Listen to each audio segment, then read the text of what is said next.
What happens when the world's biggest sporting event collides with immigration policy? A historic moment erased in seconds. A referee on the brink of making history stopped at the border.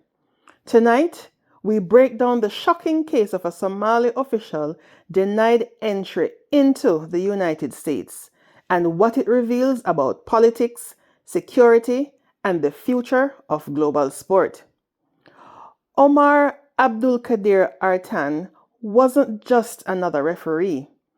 He was Africa's best male referee in 2025, recognized by the Confederation of African Football, and selected to officiate at the 2026 FIFA World Cup. This wasn't just a personal milestone, it was history.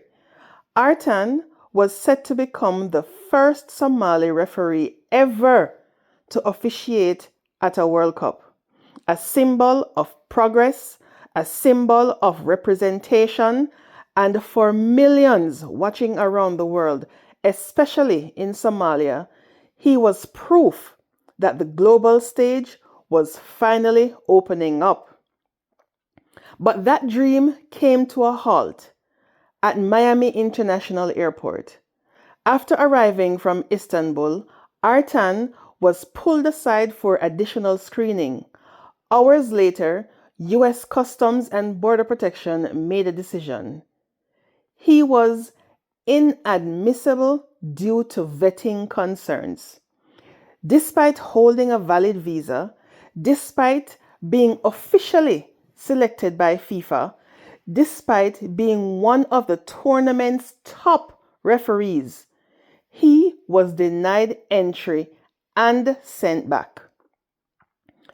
US authorities didn't release full details, but officials emphasized that every traveler, athletes included, is subject to inspection and security screening.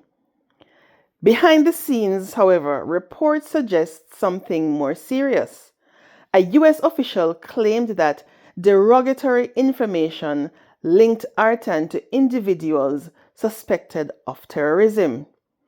No public evidence has been released, no formal charges, and no independent confirmation, which raises a critical question.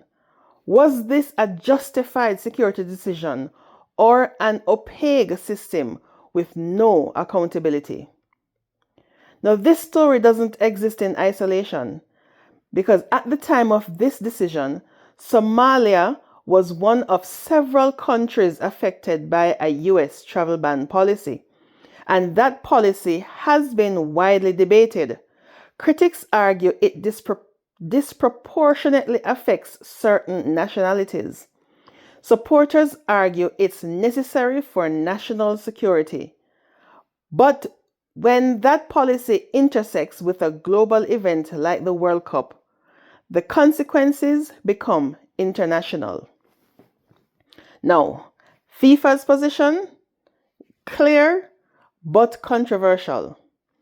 They stated that immigration decisions are entirely up to host nations, meaning even if you're selected for the World Cup, even if you're essential to the tournament, you are not guaranteed entry. And just like that, Artan was removed from the referee list. Now the reaction was swift. Critics called the decision unfair, discriminatory, and a dangerous precedent for international sport. Human rights groups argued that global events should not exclude participants based on nationality. Others warned this could impact players, coaches, officials, even fans, all in a tournament meant to unite the world.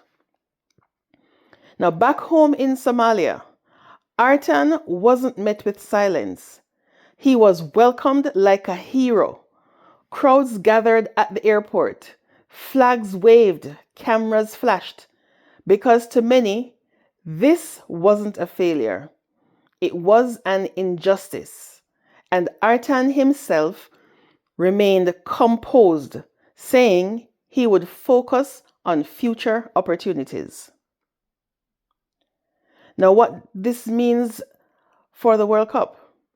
The 2026 FIFA World Cup is historic. It's the first to be hosted across 3 countries, the United States, Canada, and Mexico. But it also exposes a major challenge. Global sport depends on open borders. Politics does not. And when those two collide, someone gets left behind. Now, this isn't just a story about one referee. It's about the fragile balance between security, sovereignty, and global unity. Because the World Cup isn't just about football. It's about bringing the world together. But in this case, the world wasn't allowed in.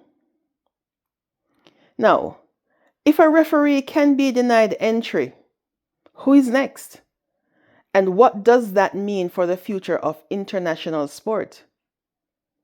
Let me know your thoughts in the comment section, guys, because this conversation is far from over.